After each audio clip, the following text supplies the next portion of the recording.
Hello, hello, hello. What's up, everybody? Long time no Charlie, see. it's episode 7. Is it really? Yeah, I had the over under at 5 and I did not take the over. Wow. I know. I thought it was like Look at episode us. 3. Dude, it's Uh, crazy. It's just going. how's it going? Good? Yeah, real fast, just on a random tangent, I was skimming through Instagram while we were backstage, and apparently it's a new thing to weigh the meat that comes on your food at fast food places to see if you're getting the proper value. People have too much time on their hands. Yes, I agree. If you're weighing an Arby's half-pound sandwich to see if you got half pound of meat, you have bigger issues in life. Just throwing it out there. So that might be a trigger for some people, but I'm willing to take it. Yeah, whatever they give me, I'm all right with. Yeah, it is what it is. All right. Who all we got hanging out with us today? We got Prince Pythons. Hey guys. Uh Jeremy, HJS Servants, Rich, Bromosexuals. Yeah. I always get a broner when I hang out with Charlie. It's good. It's good stuff. Oh, Lindsay, thank you for hanging out with us, though. Appreciate it. I also had to wait backstage for 15 minutes. It was painful. Charlie is in a great mood this week, so I hope y'all are ready. Kevin, Sugar Skull, let's go. It's gonna be fun. Jeremy, as always, I'm still waiting for that tornado to show up at my house. It's not here yet. He sent me like 2 or 3. Did he? Yeah, well, sheds, I guess. All right. Well, one of these days I it'll have show more. up. I'm closer to having a tornado than you since I have the sheds here. Touche. I touched one though. I touched a real tornado. Like in real life. Yeah, at the show. Yeah, Grumpy Charlie is fun. No, he's not. He's the opposite of fun. I even tried to make his day better by sending pictures of tortoises for his kid. He loved it. We were sitting eating dinner, and he just like scrolls through like Morph Market on my phone. Good. And he like looked at tortoises, and I was like, oh, because and then you called me, and I was like, I'm like, that's Patrick. He has tortoises in his house. He's like, what? I'm like, yeah. And I was like, and he has one that broke a toilet bowl in his house. And he's like, do you have a picture? I was like, yeah, let me ask him. And then I Googled it and I found it. Yeah. It's like, fortunately, the whole world now has that picture, Yeah. for better or worse. So, you look like the waiter in church. I don't know how to take that. I'm not positive. Oh no, you were the waiter in Georgia. Oh, Remember, yeah, I you were was the giving waiter. Yeah, I was a great waiter in Georgia. Thank you very much. Yeah. I was flipping meat and turning tricks. It was good stuff. Turning tricks and flipping meat. Charlie would know more about that than me, or his line of work. Look, I had a moment. Okay, calm down. Calm down. It's getting old. All right. So we have one bit of stuff we're going to talk about today, which is a new gene that popped up in my collection 4 or 5 years ago. Has it been that long? You know what? I think it has been. I think it was 2021 was the first clutch, I think. So 4 years. Yeah. So I had a gene pop up in my collection. We'll kind of talk about that a little bit and show some pictures. I've shown some stuff on Instagram, and I brought one of the animals to Tinley one year, and we've talked loosely about it. Why it's topical right now is we actually think we got to do some more validation. We have a genetic test for it, which was kind of cool. So that was really exciting. Yeah. So we thought that might be cool to show y'all some of the animals that have produced so far with it, and then talk about the project, and hopefully I'll have a lot more this season to show off with visuals and things like that. So that's gonna be really fun. Let's see, paired an Aura snake yesterday to Canova snake. Oh, you're gonna get some good stuff from that pairing, I promise. I'll trade for a tornado for sure. Yeah, buddy. Always willing to trade. Are you kidding me? Love it. All right. Deadtesting.com. What do we got that's exciting this week? Oh, God, it's been unbelievably busy. Like it's just never, ever ending. And I guess right now I guess we could call it the busier season. I don't know. I think so. It never really slowed down much, but it's like getting extra crazy right now. But my employee had to take off a few days, personal reasons, so we're probably a couple days behind on some testing. But she's going to work extra tomorrow, and I'm going to probably work all weekend because this is my first weekend that I actually don't have to work my regular job more than 5-6 days of the week. It's just been crazy. It's been really insane, and I'm trying just to stay sane right now. But new test wise, so there was a little setback in. So I sent out Tri-Stripe, Mandarin, Red Stripe, and MJ Exanthic. Okay. But the lab that I use, I didn't realize so I have an account manager, but then there was also the head, I guess, science tech guy, whatever that I dealt with for the whole genome sequencing. And obviously not everybody's sending snake stuff to labs on a daily basis to do what we're trying to do. So, right. I spent months working with this lab leading up to the first time I sent them stuff to develop tests. And this guy was my go-to guy for everything. And I sent an email saying, hey, I'm sending out 4 more batches of stuff, for whole genome sequencing. And I wasn't hearing anything back. So then I finally reached out to my account manager. I'm like, hey, what's going on? And he's like, oh, he left the company. I'm like, checks out. So I was like, you got to be kidding me. And he's like, yeah. He's like, but don't worry, I'll hook you up with so-and-so and they'll take care of you. So it took an extra couple weeks of making sure they knew exactly what we were doing. But I just got the good to go yesterday, I think. So hopefully within a few weeks, we'll have data back for Red Stripe, Tri-Stripe, Mandarin, and MJ Exanthic. Awesome. That's exciting. All right. That'll be some good stuff. I'm less excited about MJ Exanthic, but the Canadians should be pretty stoked. Yeah. And we have the Cypress test. It's validated. Good. I just have to put it online. And all right. What else? There's something. Oh, vanilla I have. That's got to get put online. I've got a female I posted the other day that we need to test for Cypress, I guess. It's got. And disco, we're pretty sure we have. I just want to validate that a tiny bit more.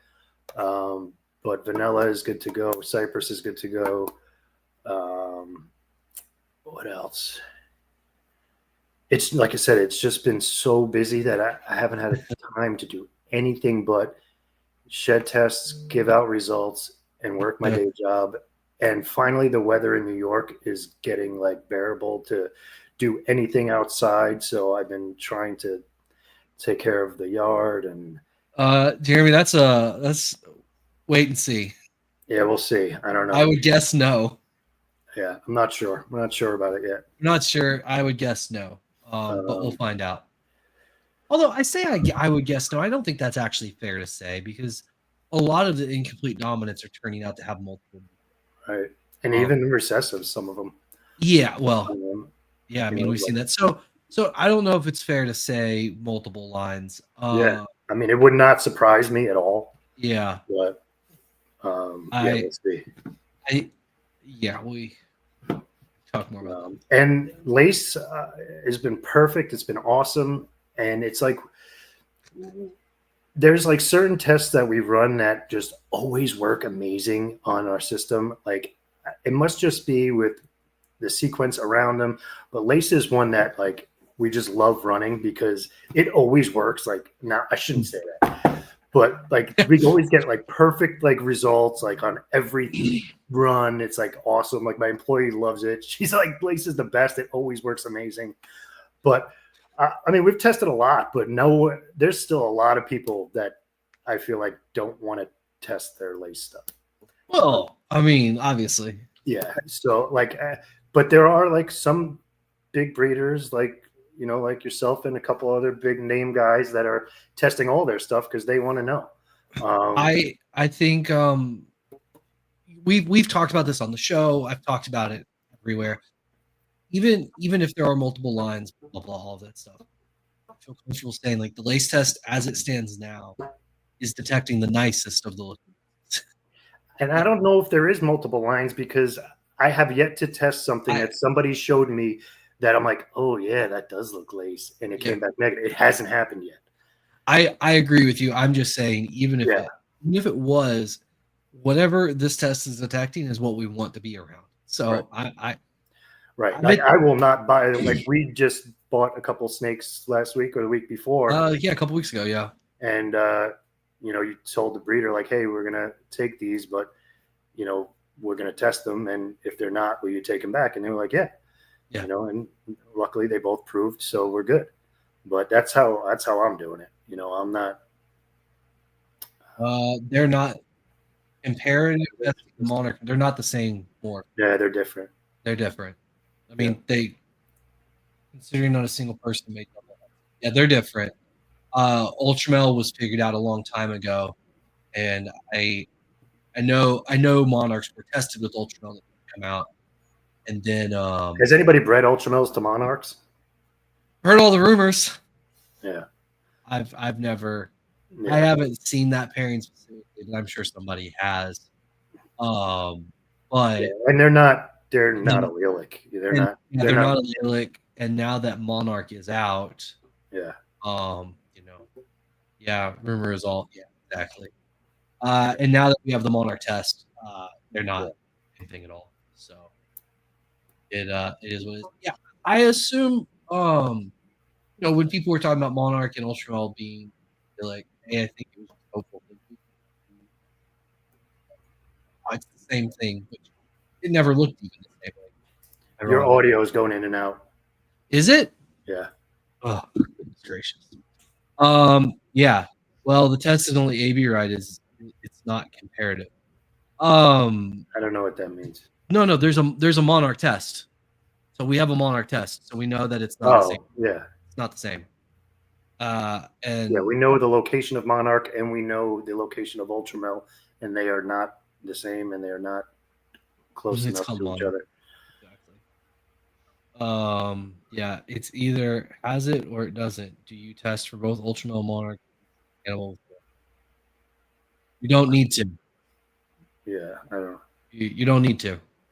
Yeah, they don't test the same. They're not, like if I tested an Ultramel and the Monarch test, it'd come back negative unless somebody bred Ultramels to Monarchs, made double hets and bred them together and made a double visual Monarch Ultramel. Yeah. Which I don't know if anybody has wasted time to do that, but yeah, no, you wouldn't get a like. It's like the two lines of it's like breeding a VPI to an MJ Exanthic. You know, you're not going to get. Yeah, you're going to get double hets. Right. Double hets. Insane thing. And if you in theory could get a homozygous VPI Exanthic het MJ as well, like because they're not allelic. Right. That's the important part here. Monarch and Ultramel is not allelic. If it was, you would get a visual looking animal. Right. Test for het for both, which you'll get a normal that's double het. Yeah, we're gonna talk a little bit about that in a minute. Yes, with Rust actually, ironically. Yeah. You'll see. Oh, but if that's so, why has nobody tried? I believe people have tried. I think early on people were afraid to go to do. I think Monarch people were early on afraid to do it in case it ended up being allelic or something like that. Right. And it just didn't make sense to do. I'm sure people have tried. I don't know though. I unfortunately don't have access to the entirety of every breeding pair that's ever happened. So, I mean, talking about Ultramel. Yeah. What do you got? Oh, yeah. So, quick backstory. I did a pairing a few years ago, and I was expecting to get double het Ultramel pieds, right? Justin made a blackhead Ultramel pied years and years ago. I thought it looked spectacular. And I was like, you know what? I really would like to make some of those. So an animal that was blackhead pied, and I bred that to an Ultramel female.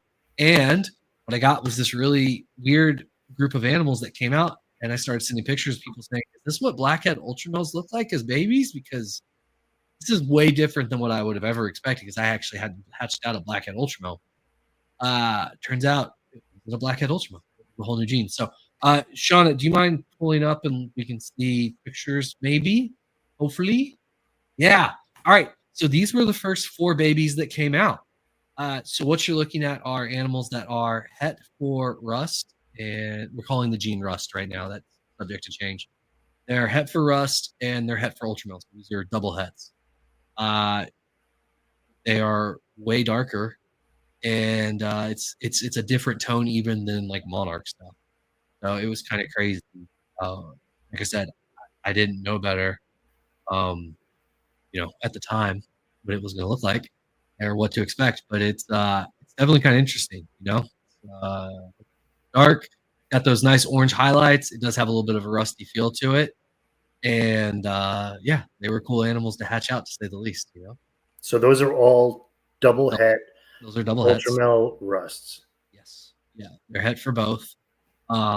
We genetically tested originally for ultramel, and then some of these animals were used validation for when you rust. So if you'll go to the next picture for me, this was the clutch, and I just want to show y'all, like, sometimes like it was hard for people when they saw it. There's a clear difference between like the normal, right, and the rust and the clutch. So there was definitely things going on there. Normals are that nice dark black and brown color, and then you have the rusts that are just kind of, I don't know. I don't. It's weird because it's so much darker than even mahogany, right? It adds so much contrast to the animals. It's almost like a chocolate. Yeah, a little bit like a chocolatey ultramel. It's just like really dark and rich. They're really cool animals. I mean, if we'll go to the next one, please, Shauna. So then I had people be like, well, is it, what does it really look like? Unfortunately, I have side-by-side comparison, right? So on the left is a blackhead ultramel rust, or double het for both. And then on the right is just a blackhead ultramel het clown female.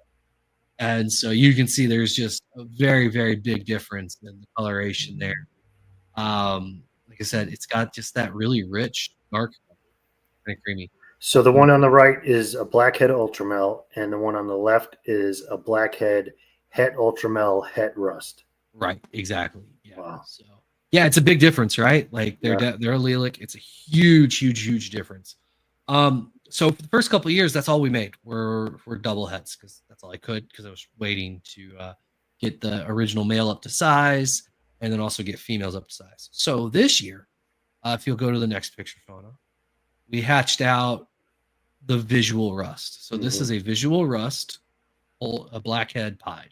So absolutely bonkers, the amount of orange. Like, this was what I was really hoping, and that would be like distinctly different than like the ultramel blackhead, pied, right?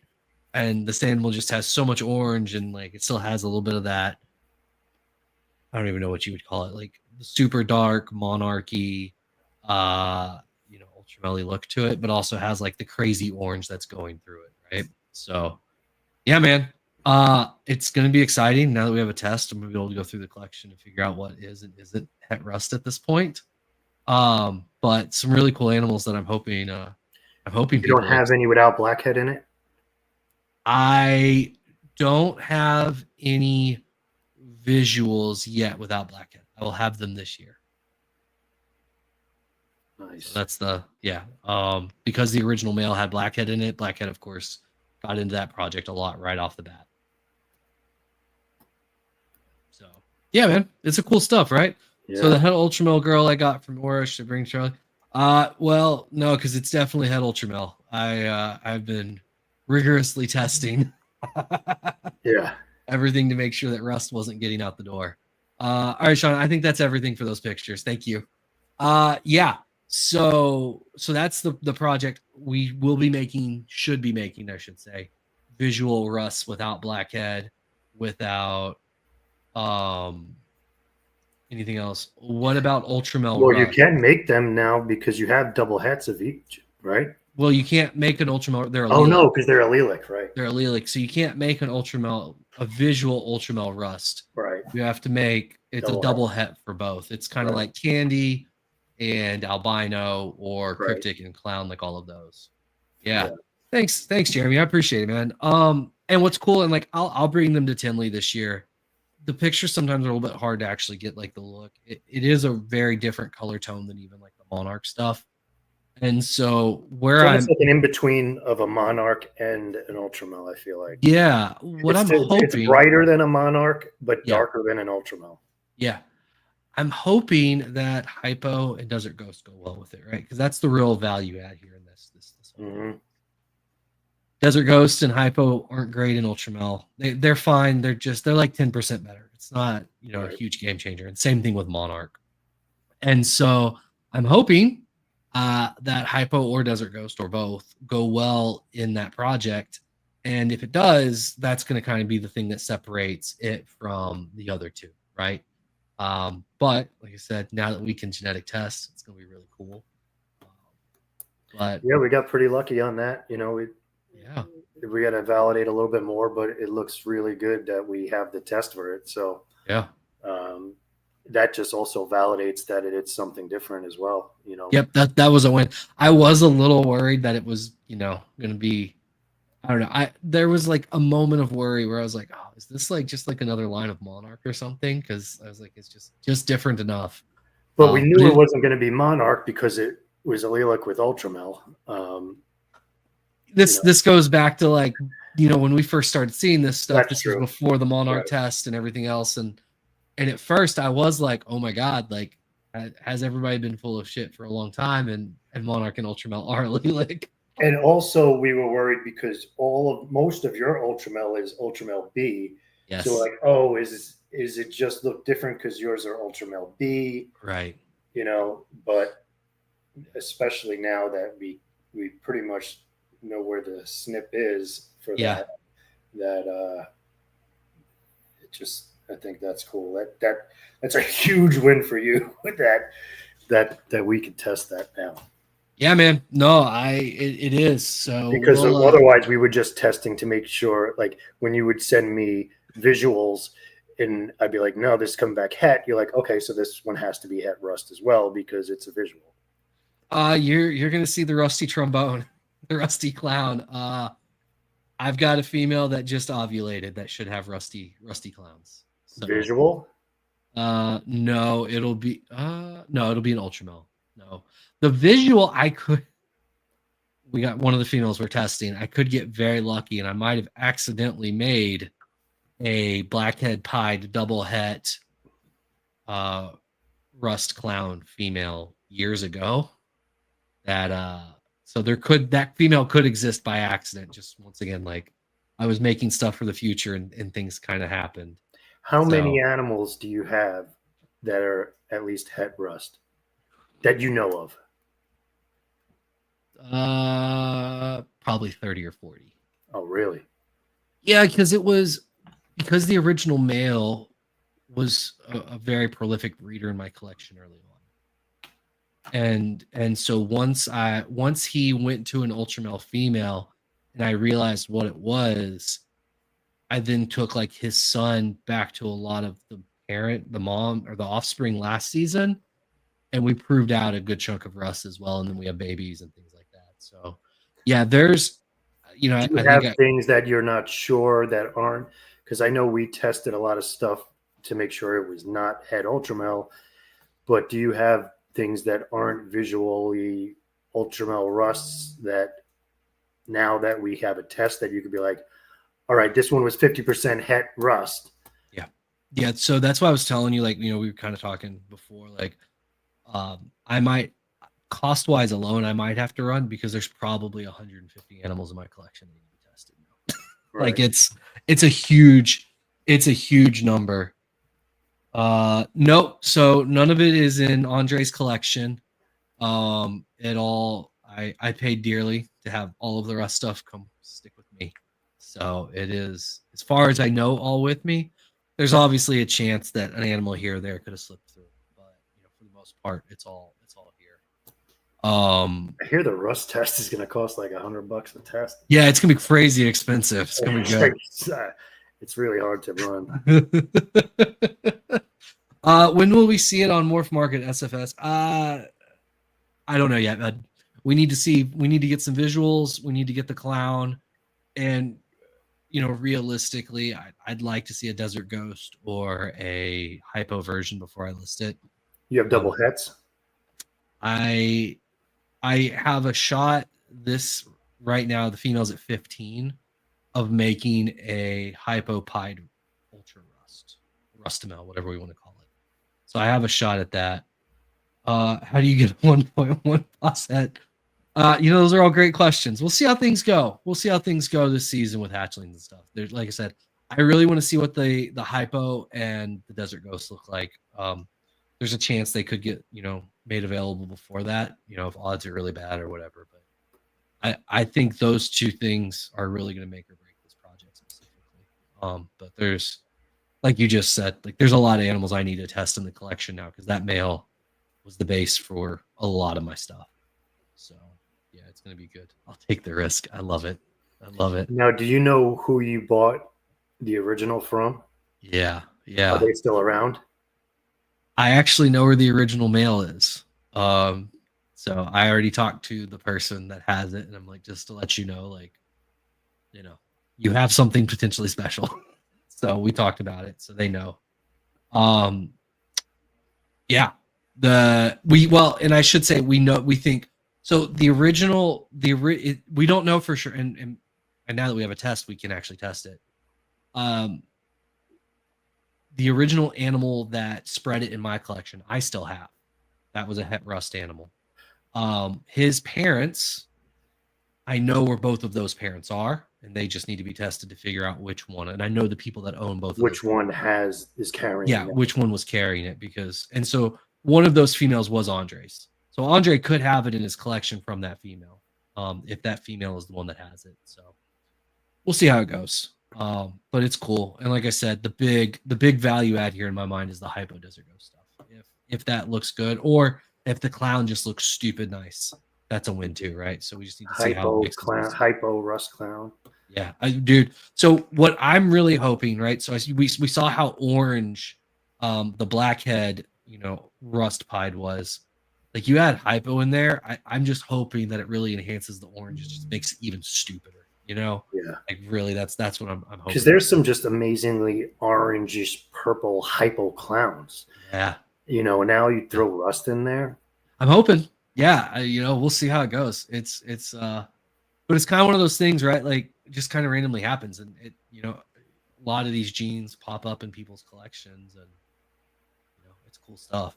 But, and you have to know to keep working it and understand that what's happening, and that it's not just you're not making more ultramels. That was kudos to you to figure that out too, and not just be like, oh yeah, these are just ultramels and they look different and whatever. It was a lot of text messages to a lot of people I knew had bred ultramel blackhead stuff, and I was like, guys, I need help because I don't think this is ultramel, but it doesn't make sense. Yeah, I mean, look, Jeremy had his bacon, lettuce, tomatoes. They all popped up. Yeah, can't beat that. Yeah, that's crazy, right? I remember when he called me on that, and I was like, "Oh my god, you got to be kidding me!" Yeah, that's crazy. Yeah. That's real nuts. So that's really exciting. Yeah. But yeah, man, no, it's exciting stuff. So that's the for me, that's been the exciting thing in genetics. This past month was we got the test, I think, figured out. We'll validate some more to make sure. Mm-hmm. But that was really exciting for me on a selfish note. And then hopefully getting some new tests for shedtesting.com. It's been a good week, man. It's been a good month. Definitely. Aside from your shitty work schedule. It's been brutal. It's been bad. It's bad. You're gonna survive, I promise. Another few weeks of it, and then we should be good. Hopefully, this summer is a little. I don't know why I said the summer is going to be quieter, but it's not going to be. It won't be, but that's all right. We'll get through it. Yeah, I don't know. Either have to maybe hire somebody else, or I don't know what to do. Honestly, it's very busy, and I'm very appreciative of everybody that's sending me sheds nonstop, and it's humbling, that people trust me to do this stuff.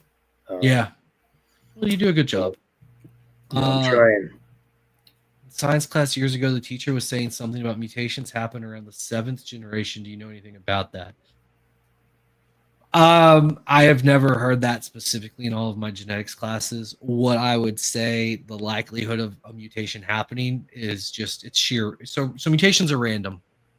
The whole process of the way DNA is replicated and copied is a very error prone process.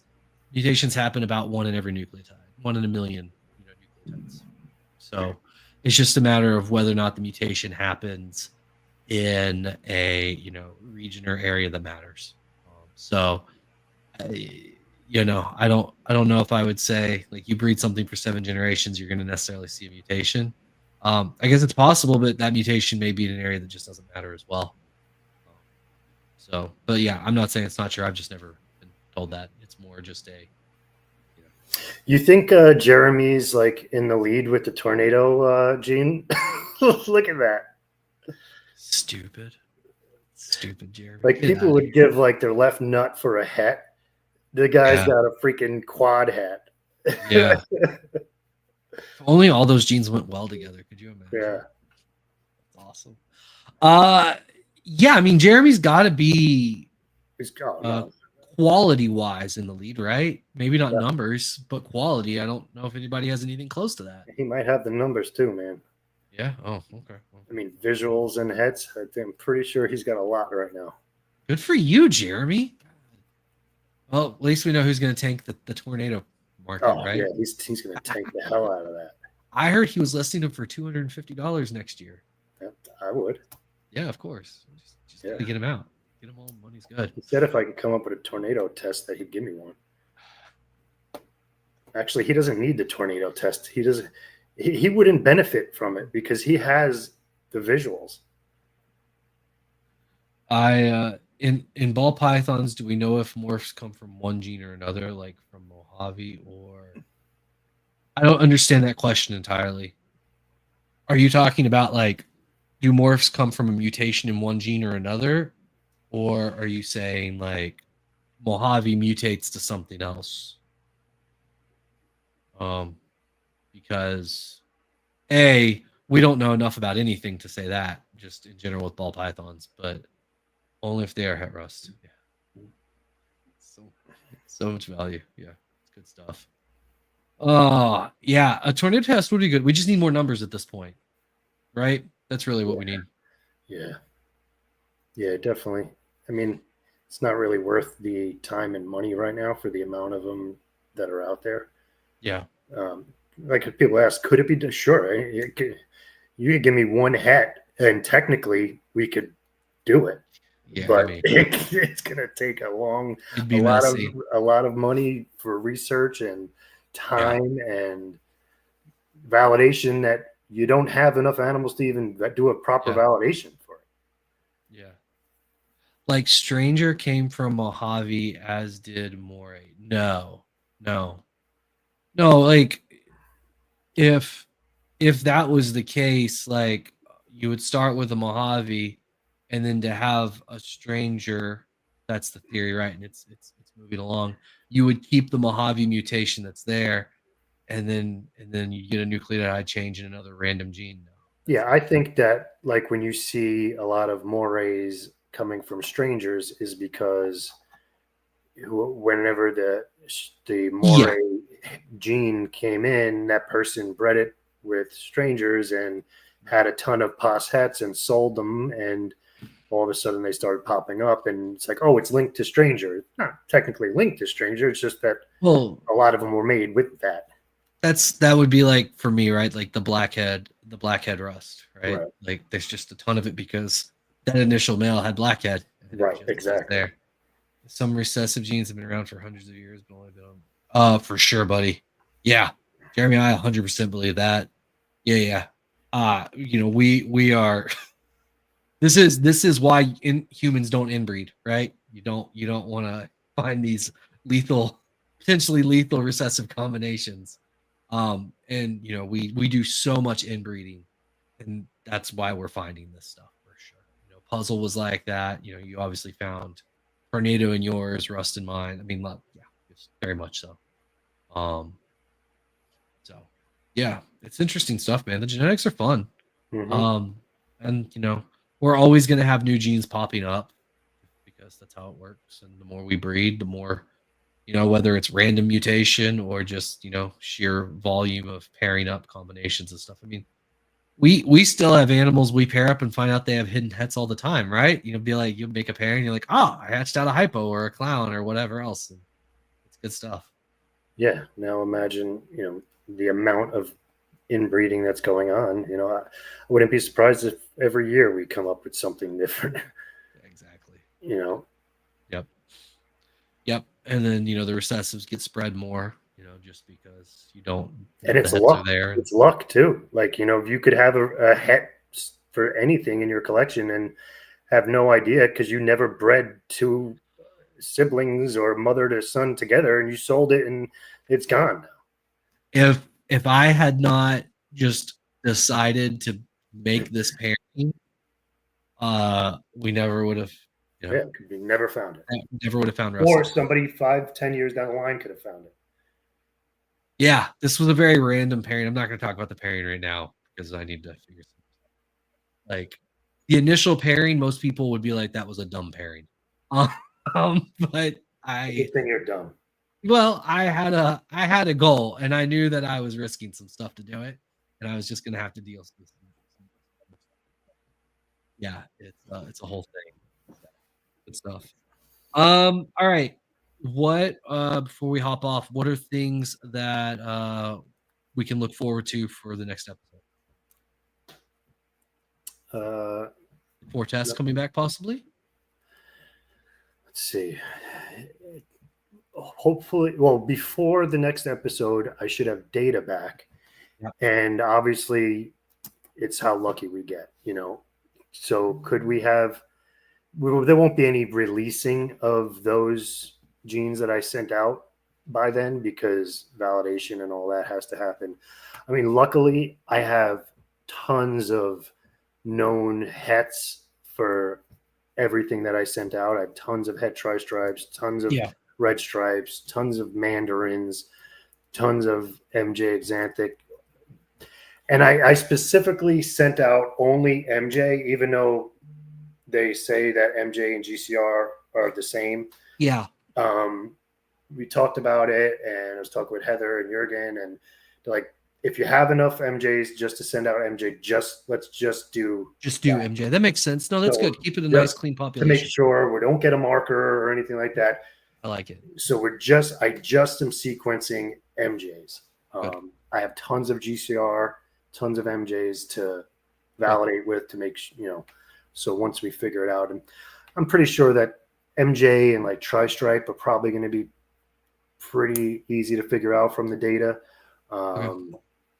But Mandarin's going to suck ass, I just know it. I mean, we could get lucky with red stripe, but I just know Mandarin is going to be at minimum just as difficult as lace was to validate, Well, the validation is going to be tough, right? I mean, even some animals that I have, you're like, that's definitely not Mandarin. I'm like, I don't know. It looked different. I don't know. It looked different. So I rolled with it. And granted, like lace, like it wasn't actually that difficult to find the mutation. But validating, we got it pretty quick. And we were like, this has got to be it. This has got to be it. And then just the validation, like, just took forever, mainly just because of me. But I just didn't. Oh, that's great. Now I'm so glad because every time I give out a negative result and somebody's like, really, this looks like, so why'd you test it then? But it's not. And I trust it so much that I don't care. Like I've told you, and I told other people, like, I'll pull the damn test and just use it myself, just so I could only be the only person with really cool lace with good lace stuff, right? Nice I know. Stuff. I don't care. Dude, I'm with you on it. I'm with you. And I think it's helping people out. It's helping even people that are getting screwed by it because they realize that they don't have what they thought they had. It's helping them because now they're going out and buying real lace. It stops, but they did wind up having nothing, and now they're going out and buying known stuff to get it in their collection now. It sucks. They got put behind the 8 ball, and they sold a lot of stuff that they thought was lace, and I don't blame them for it. It's just, now it's. I think it's just going to bring value up when people start because I was talking to somebody else the other day, and they were like, we're just so used to seeing things that aren't really lace and just getting used to it not being that beautiful. And so now when I send people pictures of real like lace clowns, Yeah. and they're like, holy shit, that's what it is. I'm like, yes, that's what it is. That's lace. Yeah. Yes, that's what it is. You know, Yep. it really is nice. Like, it's not It's just a tiny little subtle, it's nice. It's You know? it's my favorite gene in ball pythons. Like, Yeah, it's I my love favorite it. incomplete dominant. It's Yeah. good stuff. Monsoon, real fast before we hop off. How are we looking? I mean, Fair enough. I know I talked to Ben a couple of weeks ago. He was hoping to get some more data back on it. And Heather Rafi she's been working her ass off on it too. Kind of, because we know we're in the area, obviously, because it's been so accurate. Yeah. We know we're very, very close to it. So she's been sequencing, like, just with Sanger, like going exon to exon and all these genes that we know are right in that cluster of where we think it is. So we kind of got to get lucky, I think. Okay. There's a couple other ways that I think I might go about trying to do whole genome sequencing to maybe get different data, but it might just be in a real crappy location that is just, I don't tough know. to work with. Yeah. But there is, what was I going to say? Supposedly there's going to be a ball python mapped out, annotated ball python genome publicly available soon. A university is going to be releasing it. I'll be very interested to read that one. Yeah, it's going to be awesome. Good paper. That's going to help a lot, and it might help with Monsoon as well, and some other genes that have been difficult to locate. I like it. Yeah, so yeah, that'll be really good. Let's see. With the current market state, shed tests are worth more than some of the animals. What's pricing look like moving forward? You probably shouldn't be shed testing animals where the shed test is worth more than the animal. Right. That's it's just so. I mean, it's just so low that you could go like, I mean, prices already when people do in bulk are so much less than they were originally. And that's why it is good to have two companies doing it, because, it's going to keep the prices, keep everybody honest. And, so that's, I think, the best thing for people is that there are two companies in the United States doing it. In Europe, really, there's one company doing it. In Canada, there's one company doing it. And you are paying a lot more money to test your sheds if you're not in the United States. Let's put it that way. For sure. There are no deals like what you could get. Like what we're dealing with here. Yeah. Right. Charlie, I'll let you answer that one. That's your discretion. No to Monsoon versus maybe.